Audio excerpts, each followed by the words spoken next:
Bonjour tout le monde, alors aujourd'hui on se retrouve pour une toute nouvelle vidéo slime test sans colle et sans borax de mes abonnés, donc écoutez, c'est parti. Mais avant de commencer, n'hésitez pas à liker et partager, n'hésitez pas à vous abonner si ce n'est pas encore fait et à activer la cloche des notifications. Et bien sûr je vous attends dans les commentaires pour me donner d'autres recettes de slime sans colle et sans borax à tester dans une prochaine vidéo. Pour la première recette, j'ai besoin de savon de Marseille à l'huile d'olive. Alors celui-ci, je l'avais déjà chez moi et il est ultra simple à trouver en grande surface. Il nous faudra du shampoing Head & Shoulders et du sel. Alors je ne pense pas que ça fonctionne avec tous les shampoings et tous les gels douche. Déjà là, je ne sais même pas si ça va fonctionner, j'espère en tous les cas. Donc voilà, n'hésitez vraiment pas à prendre exactement les mêmes marques si ça fonctionne. Je dois commencer par ajouter en quantité égale dans une boîte qui se ferme car ça va aller au congélateur une dose de shampoing et une dose de savon pour les mains. Il faut exactement la même quantité, donc moi je prends une petite dose comme ceci. Vous pouvez très bien mettre une cuillère à café de chaque ou une cuillère à soupe, c'est vous qui décidez. Hop, il me faut un petit bâtonnet pour mélanger le tout. Et bien enlever ce qu'il y a dans la petite cuillère. Ok. Je viens ajouter le savon pour les mains.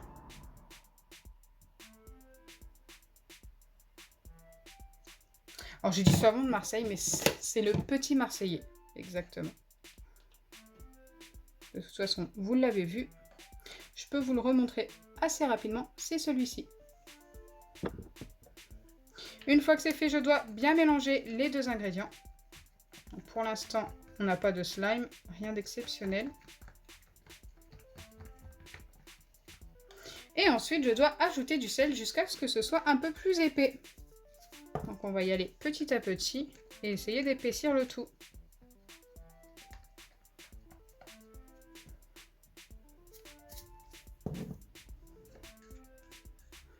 Moi, ça n'a pas l'air de s'épaissir.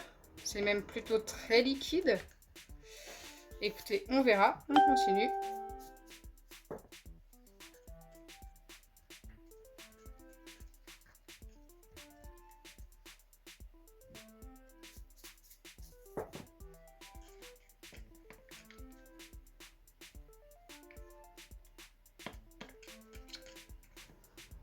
Normalement, c'était censé s'épaissir, hein, mais ça ne fonctionne pas pour le moment. Écoutez, c'est pas grave. On va quand même mettre ça au congélateur. Je dois mettre ça au congélateur pendant 25 minutes. Donc je referme bien mon récipient et je place ça 25 minutes au congélateur. Ensuite, je devrais le laisser reposer à l'air libre, boîte ouverte, pendant 6 minutes. Alors je sais pas pourquoi 6 minutes, mais on va faire ça 6 minutes pile poil et ensuite je reviendrai vers vous.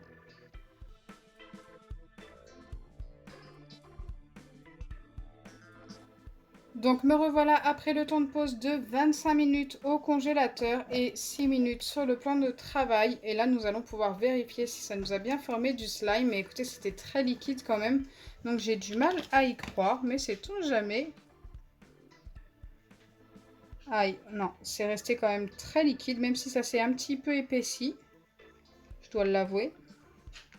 Ça n'a pas l'air d'avoir bien fonctionné. Ce que je vais essayer de faire, c'est de remettre un petit peu de sel après le temps au congélateur. Quelquefois, ça fonctionne.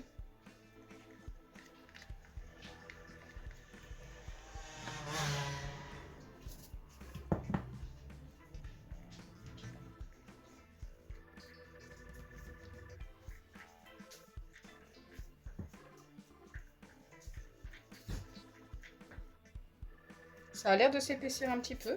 On continue.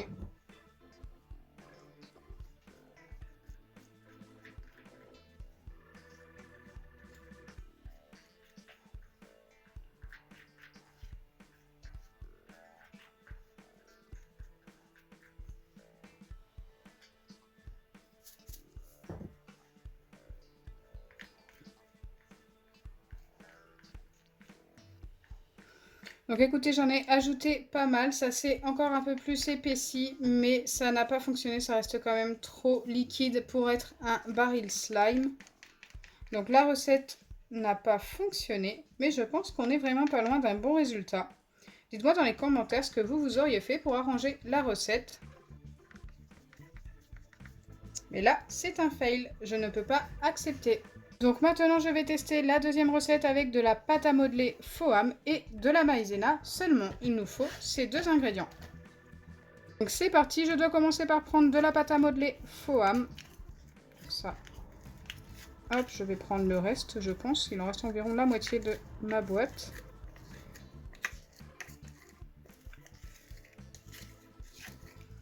Hop.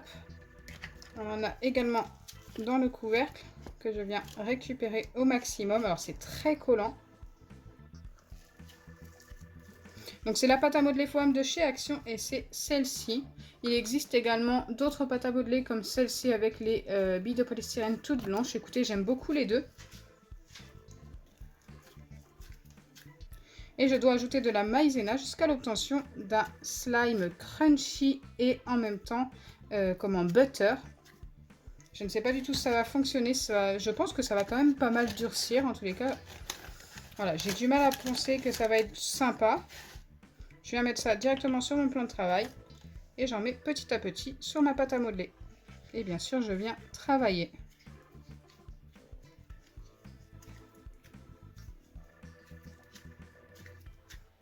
Pour l'instant, pas beaucoup de changements. Alors par contre, c'est super satisfaisant de mélanger les deux ensemble comme ça. C'est super doux.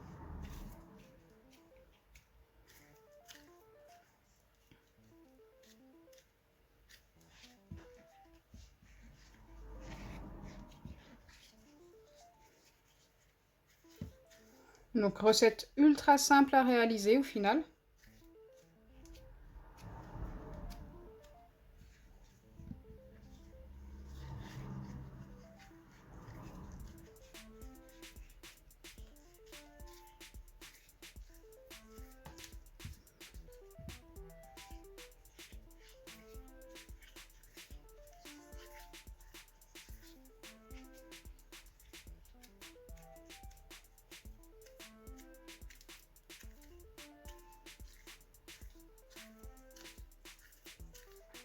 Ok, je vais déjà essayer de l'étirer avec tout ce que j'ai mis là. Ouais, il n'y a pas beaucoup de changements. Sauf au niveau de la texture, quand on la touche, c'est beaucoup plus doux. Donc oui, le côté butter, on commence à l'avoir.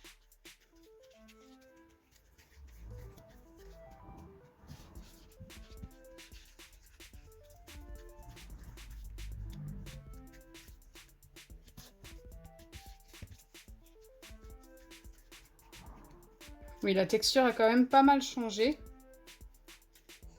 Mais par contre, pour ce qui est de s'étirer, ça ne s'étire pas plus qu'avant. Donc oui, vous allez obtenir quelque chose d'assez butter au final.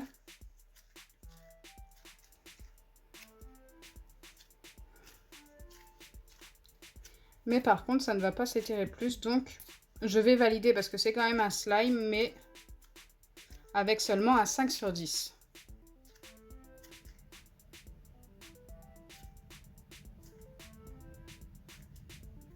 Voilà, la vidéo est terminée. Seulement une a fonctionné avec un 5 sur 10. Ce n'est pas la meilleure recette de slime que j'ai effectuée jusque-là. N'hésitez pas à aller voir mes anciennes vidéos où je teste vos recettes de slime. Quelquefois, on a des résultats juste méga top. Celle-ci n'a pas fonctionné, mais vous pouvez très bien ajouter par exemple de la maïzena pour obtenir un butter slime et ça fonctionnera très très bien. Donc j'espère sincèrement que ma vidéo vous aura plu. Si c'est le cas, n'oubliez pas les pouces bleus, partagez et abonnez-vous. Bisous les amis!